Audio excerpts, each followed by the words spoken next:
Football remembers the missed penalty. But Roberto Baggio was so much more than one moment.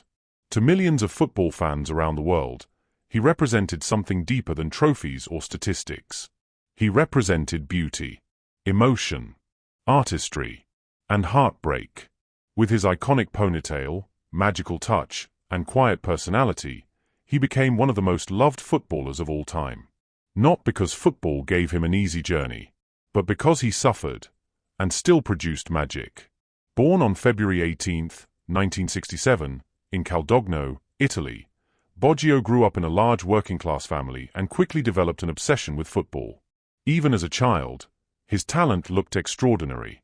He played with elegance, with imagination, with freedom. There was something poetic about the way he moved across a football pitch. At just 15 years old, he was already attracting attention from professional clubs across Italy. He began his career with LR Vicenza before earning a major move to ACF Fiorentina. But before he could even fully begin his rise, disaster struck. At only 18 years old, Baggio suffered a devastating knee injury that nearly destroyed his career before it had truly started. Doctors feared he might never become the same player again. But he fought through pain, rehabilitation, and doubt. That resilience would define his entire life. At Fiorentina, Baggio quickly became adored by supporters. His dribbling looked effortless. His free kicks felt artistic. And his creativity separated him from almost every player in world football. Fans did not just admire Baggio. They felt emotionally connected to him. In 1990, he transferred to Juventus in what became one of the most controversial transfers in Italian football history. Fiorentina fans were devastated. Some even rioted in the streets. That showed how deeply football supporters loved him. At Juventus, Baggio reached another level entirely. He won Serie A, UEFA Cup, Coppa Italia, and in 1993, Roberto Baggio won the Ballon d'Or as the best footballer in the world.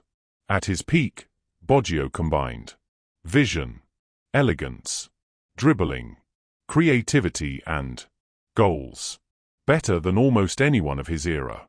Former manager Marcello Lippi once described him as a player touched by God. And sometimes, watching Baggio play, it genuinely felt true. But no chapter defines Roberto Baggio more than the 1994 FIFA World Cup. Italy struggled early in the tournament. Criticism surrounded the team. Then Roberto took control. Almost single-handedly. He carried Italy through the knockout stages. Against Nigeria. Against Spain. Against Bulgaria. Again and again, he delivered when Italy needed him most. Playing through pain, exhausted physically, carrying enormous national pressure, he still produced moments of brilliance. By the time Italy reached the final against Brazil, Baggio had become the soul of the tournament. But football can be cruel.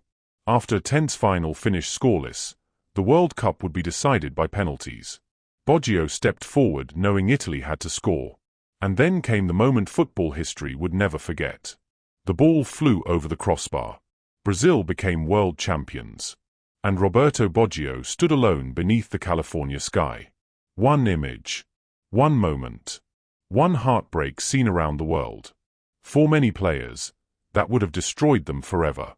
But what made him so special was not perfection. It was humanity. Years later, Baggio said, "Penalties are only missed by those who have the courage to take them."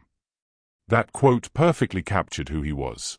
Despite injuries constantly damaging his body throughout his career, Baggio continued producing moments of genius with AC Milan, Bologna, Internazionale Milano, and Brescia Calcio. At Brescia especially, older and slower physically, Baggio reinvented himself through intelligence and creativity. Even late in his career, stadiums still filled with fans wanting to witness his magic one last time. Across his professional career, Roberto Baggio scored more than 300 goals and created countless unforgettable moments. But statistics alone can never explain why football still loves him so deeply. Because Baggio represented something rare. Beauty mixed with vulnerability. Genius mixed with pain. Very few footballers are remembered emotionally decades after retirement. Roberto Baggio is. To this day, many football fans still speak about him with sadness, admiration, and affection all at once. Because he reminded the world that football is not only about winning. Sometimes football is about emotion, about memory, about humanity. That is why Roberto Baggio will always be remembered as a true footballing icon. Not just his ponytail. Not because of the trophies. Not because of the Ballon d'Or. But because he made millions of people feel something every time he touched a football. If you enjoyed this episode of True Footballing Icons, make sure to leave a like, subscribe to the channel, and turn on notifications so you never miss another legendary football story. And let us know in the comments, is Roberto Baggio football's greatest tragic genius?